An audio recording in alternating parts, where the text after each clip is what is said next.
Hi, everyone. I'm Father Alexander, And hello, everyone. I am Father David Marshall.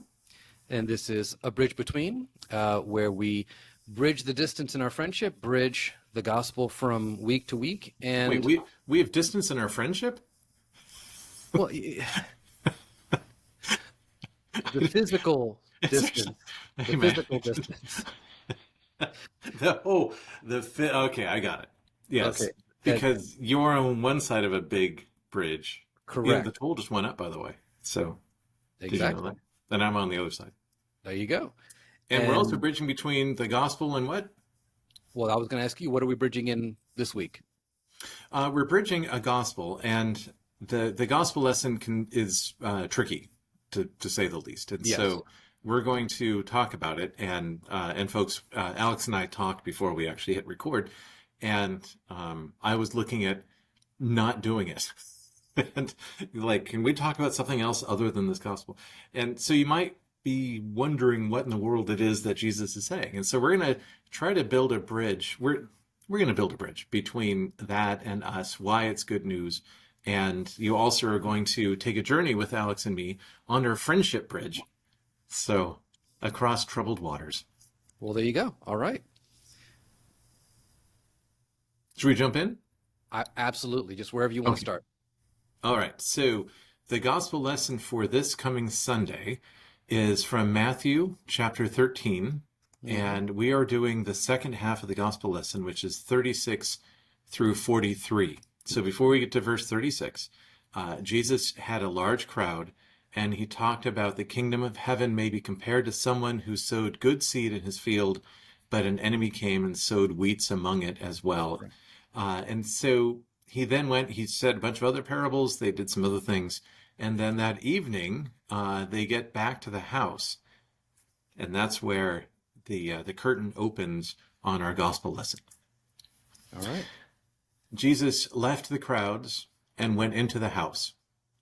And his disciples approached him, saying, "Explain to us the parable of the weeds in the field." Jesus answered, "The one who sows the good seed is the Son of Man. The field is the world, and the good seed are the children of the kingdom. The weeds are the children of the evil one, and the enemy who sowed them is the devil. The harvest is the end of the age, and the reapers are angels. Just as the weeds are collected and burned up with fire, so will it be at the end of the age. The Son of Man will send his angels, and they will collect out of his kingdom all causes of sin and all evildoers, and they will throw them into the furnace of fire, where there will be weeping and gnashing of teeth. Then the righteous will shine like the sun in the kingdom of their Father. Let anyone with ears listen. Oh boy. Oh boy.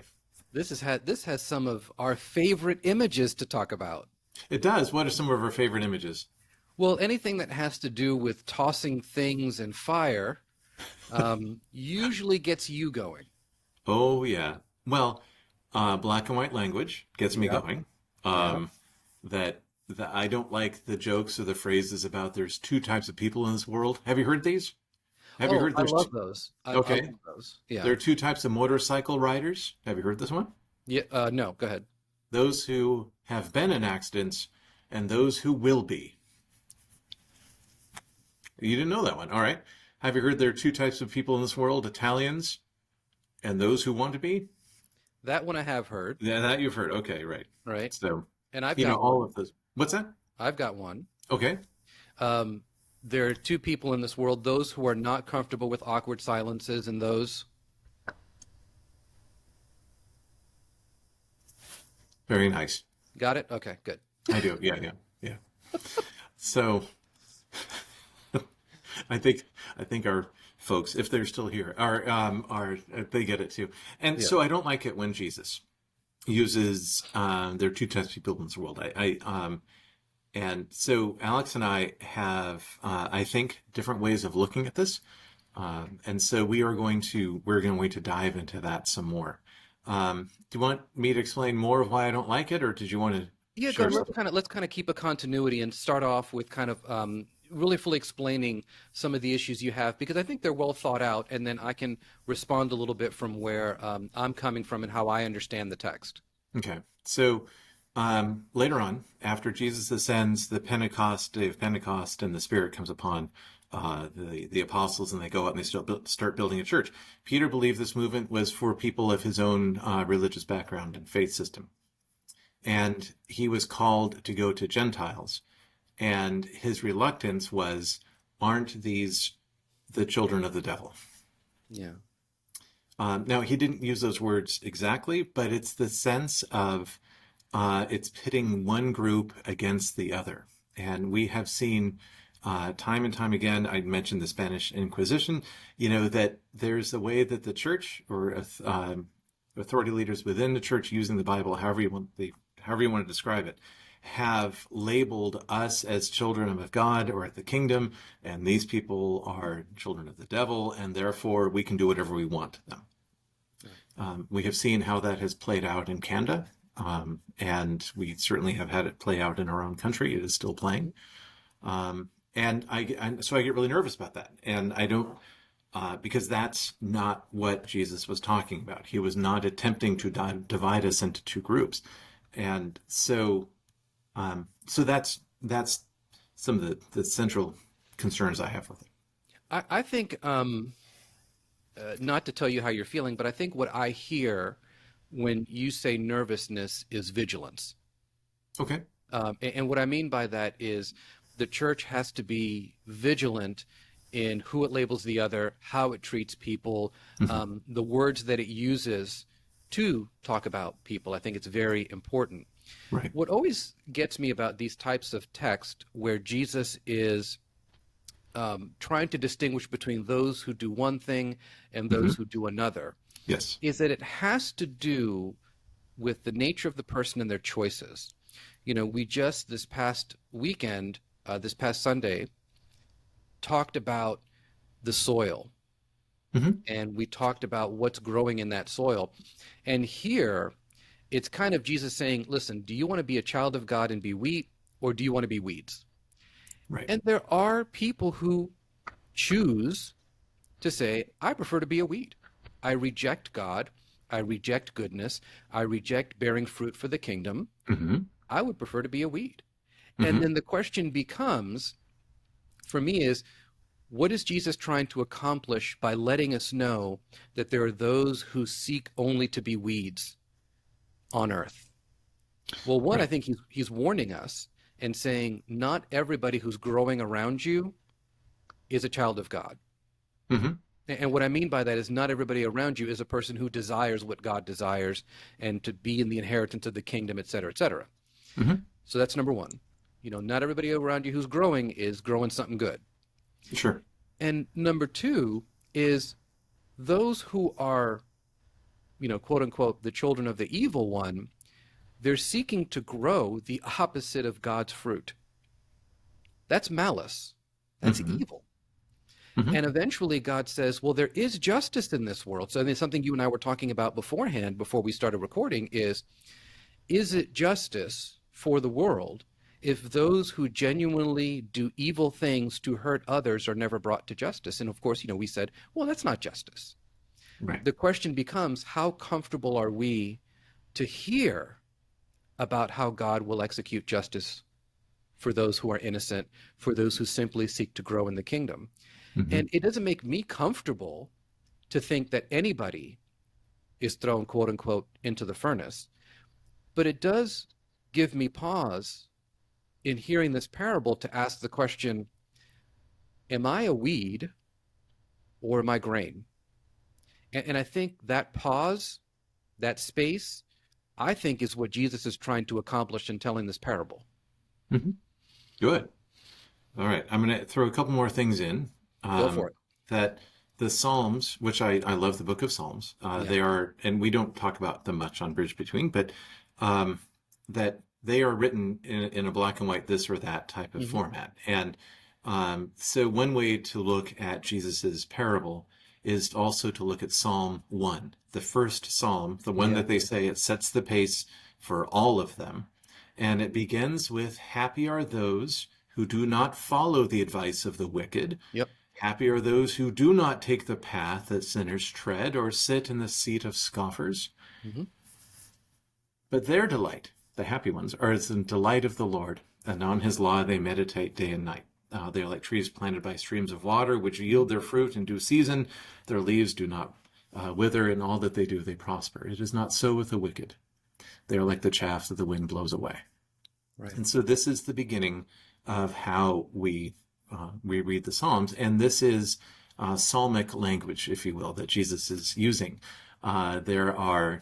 There's wheat, and then there are weeds, and happy are those who are this We. way and Yeah. who do not do those things. Can I throw one more reference in for you? Go for it. Um, and I'm going to have to share a little bit about this. That I have several dictionaries of Greek to English dictionaries, and I have never looked up this word because I don't want to. But Alex and I talking about these things, I decided that it's time to do it, and so I looked up the Greek word that's used for devil, Hmm. because Jesus uses that word, and let me just pull that back up again. He said, "The enemy who sowed them is the devil." So that word, the devil, I wanted to take a look at. In Espanol, what is devil? Diablo. Yes. In Greek, diabolos, right? Same word, which is kind of fun. Um, so what's not fun is when we hear about this. So I'm going to jump into it, and I'm going to give you the definitions that the Greek to English dictionary are telling us when the word devil or diabolos is used. It can also be used with Satan, the prince of demons, the author of evil, persecuting good people, Hmm. estranging humankind, and enticing them to do sin, afflicting them with diseases by means of demons who take possession of their bodies at his bidding, the malignant enemy of God and the Messiah. People who resemble the devil in mind and will are said to be of the devil, or to derive their origin from the devil, to depend upon the devil in thought and action, and promoted and governed by him. They are also called children of the devil. So this is the meaning of what they understood in 2,000 years ago with Greek. When they used that word, this is what they were coming up with. So humans who resemble the devil in mind and will are said to be of, or origin, or children of, and that they depend upon the devil in thought and action, and that is the malignant enemy of God and the Messiah. So this word is not a light or easy word, No. and it brings us right to the course that we, as living on this world, can see that there's evil around. That um, Can I make an analogy here? Sure. When I think about the weeds versus the grain, this is not the children's story, The Ugly Duckling and the Swan. Hmm. You know what I mean? Right. This is not, well, I wish I was this, or I wish I was good, for Hmm. example. I wish I was grain, but, I was just born a weed. No, it is, I am of the same mind as evil, or the Hmm. evil one. I Hmm. see evil as a good. There are some people who see evil things as a good. Right. That's really bad. Hmm. You know, there's times in our history, times even of the church, where we have said to ourselves, this evil thing is actually good. And we need to be practicing it and promoting it and preaching it, Hmm. right? Right. Um, and so for me, when I think of the difference of who Jesus is asking people to be in this, is to say, who do you desire to be? What fruit do you desire to bear? Because Jesus is always about bearing fruit for the kingdom. Hmm. Hmm. So the person who says, well, I wish I could be grain, That's the Spirit of God speaking in them, saying, Mhm. be grain, abandon the life of being a weed. To the person who says, being a weed is perfectly fine. There's nothing wrong with that. In fact, it's a virtue to be a weed. Mhm. That's the one that I look at and worry about because they're leading other people astray. They're Mhm. leading other people into a life against the kingdom. Mhm. So that's why the language is a little bit easier for me, I think. Mhm. Good. Okay. Um, the did I ever tell you about being a chaplain at the VA and not being able to go into a particular section? Have I told you this story?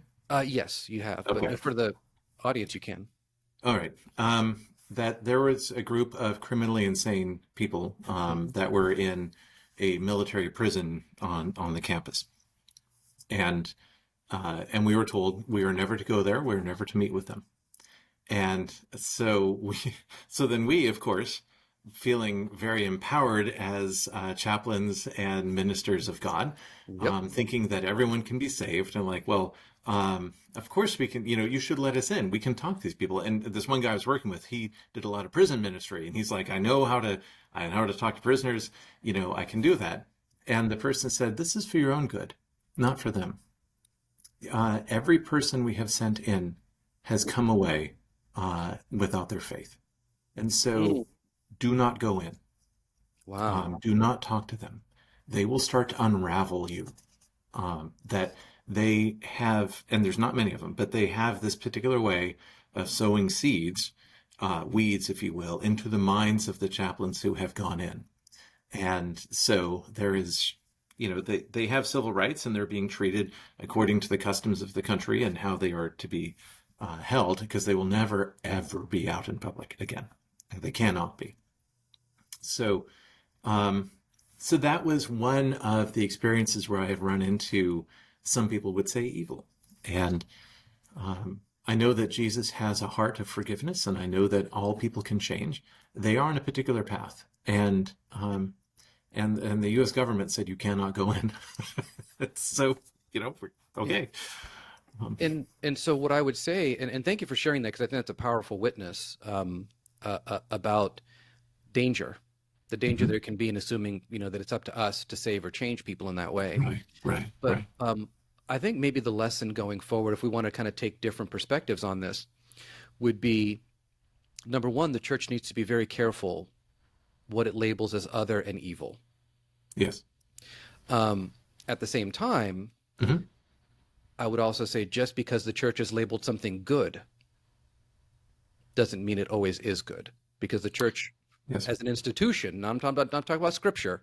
I'm No. not talking about script. I'm talking about like the institution of the church can say something is perfectly fine, and then we learn later that wasn't good.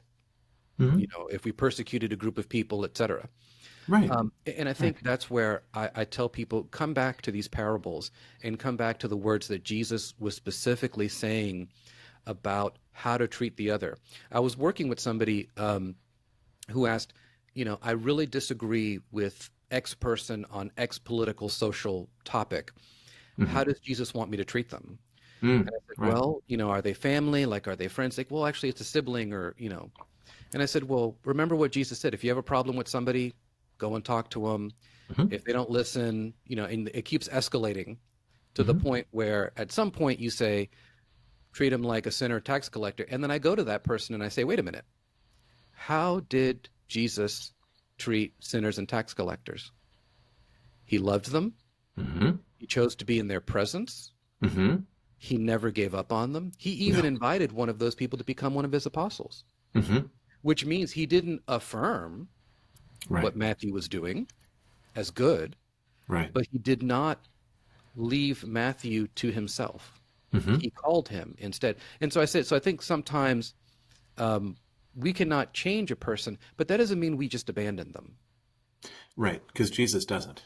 God Correct. doesn't. Now, the people who choose evil, and not just to choose to do evil, but to push others to do evil, who Mhm. slander and convince other people to do evil, who choose to be that kind of weed, Jesus says that those people will most likely not choose to seek forgiveness, will most likely not choose to repent and return to the kingdom. Mhm. And that's And that's a there's hard something thing for us. Yeah. there's something I want to highlight with that as well, and Hmm. that is, so it will be at the end of the age, says Jesus. The Son of Man will send his angels. They will collect out of the kingdom all causes of sin and evildoers, and they will throw them into their furnace of fire. Hmm. This is not a human action. He is not sending his church. He's Yep. not sending the saints. He's not sending Mary, his mother. No, his angels. The only ones who can judge, the only ones who can separate. It's not us. It's never us. It's not our power. And so anytime that an institution, and this goes way beyond the church, anytime somebody labels somebody else as the children of, the devil, whatever, that is, then you are taking the place of angels that are sent by Jesus. No, it's not our duty. What I would say is the one caveat there. What I would say is that while it's not our job to label, Hmm. it is our job to listen to who Jesus has identified Yes. and to be vigilant. That's where we come back to the vigilance. One of the things that I truly appreciate about the Episcopal Church, and I know that other denominations have processes, like this, is when we talk a lot about safeguarding. We talk a lot about safeguarding children, safeguarding those who Hmm. are vulnerable, like the elderly, anybody in our population in our church who is vulnerable. We talk about a safeguarding process. And Hmm. so it's not that we are judging an individual, but we're saying we have to be vigilant about the damage that person might cause. Yes, we must. You and I both studied political science, so we can tell you that there was a time in this country with criminal justice where the defense of the devil made me do it was an actual defense. Mhm. There was a time when if you were drunk, you were not held liable for your actions because you were drunk. We we don't allow those anymore. Um, Can I but can I still use a Twinkie? I'm sorry. Can I still use a Twinkie, like the Twinkie defense? Or Sure. I didn't know you wanted to go that far. Okay, so what I was saying is that we do have the ability of discerning, and we do have the ability to have wisdom and to know what is right, and to know what is wrong, and that we can read Psalm 1 and say, "Happy are those who do not walk the way of the wicked, who do, that hmm um, that we there is a compass. We know which way to go." The intriguing thing, the difference between humans and wheat, is that wheat can't decide that they're going to suddenly grow an hmm orange, right? That when Jesus refers to us as fruit or trees or wheat or harvest, we can choose what fruit we put out there. Yep. And unlike the rest of God's garden, that we are given choices of how we want to live. And the other part, and I think this is why the disciples were so adamant that Jesus explained to them this particular parable, not the other parables that he talked about, was that Jesus had said that in the parable, the part I didn't read is that with the weeds and the wheat, he said, "Let them both grow together until the harvest." And they're like, "Let them both grow together? No, don't, no, root them out right away." Um, and but Jesus is having us let them grow together, and I think it's because we can make these choices. Yeah, I agree. So I think this has been a pretty heavy episode because we've talked about some heavy things. But I would say that if I were to find the good news and the joy Mm-hmm. in this particular text, is that Jesus cares about the wheat that's been planted, and he wants to preserve it. He wants to care for it. He wants to love it, and he's never going to abandon it. And No, I think that is um, that's something also for us to ponder. yes. Um, the This was heard as good news, as you had pointed out. The good news is that if you are downtrodden and felt oppressed Mhm. by what you would call evil, to know that there will be a harvest, and to know that the righteous will shine like the sun in the kingdom of their Father. It is up to God to do this. It's not up to us, but God has a plan, and God is harvesting and doing it. I also need to tell you that if you're listening to this today, at 3 in the morning or 2 in the afternoon, taking a walk on the beach, or if you're on the subway, wherever you are, and if you think that your life has gone astray and you're worried about growing the way of a weed, there is a way that you can reach out to Alex or to me, or both of us. We are quite skilled at listening. And if you wanted to share where you are in life, we can pray for you and have the Yeah. Holy Spirit come upon you to change the fruit at any point in your life to start resembling that of God. And so it is never too late. Yeah. Leave Well, a leave a the comment on one of these videos. I'm getting a little better about that, about answering those sure, comments right away. excellent. Check us out on, podcasts like Spotify and Google and Apple Podcasts. Just listen and also pass it on to somebody who you think might need it. That'd be great. And I did say it's never too late. Well, actually, no, the harvest. There is a time when it will be too late. It is not too late now. Right. It's So not too late right now. you bet. Yes. All right. So wherever you are in your walk in life, wherever you are, you can turn right to Jesus. You can say, I have done these things. I want to do better. And he is with you and he will guide you and he will give you peace. Amen to that. Well, Amen. Dave, it's been great once again to be with you to have these kinds of discussions, especially when we don't always kind of 100% agree, but I think we come at this from two different angles, and I think that's helpful for me and maybe for a few other people. Yes. And your friendship with me gives me the courage to look things up that I would just assume look the other way. And so thank you for being my friend and for helping me, encouraging me down these paths. So All right. thank you, Alice. Same to you too, and we'll catch everybody in the next one. God bless. God bless.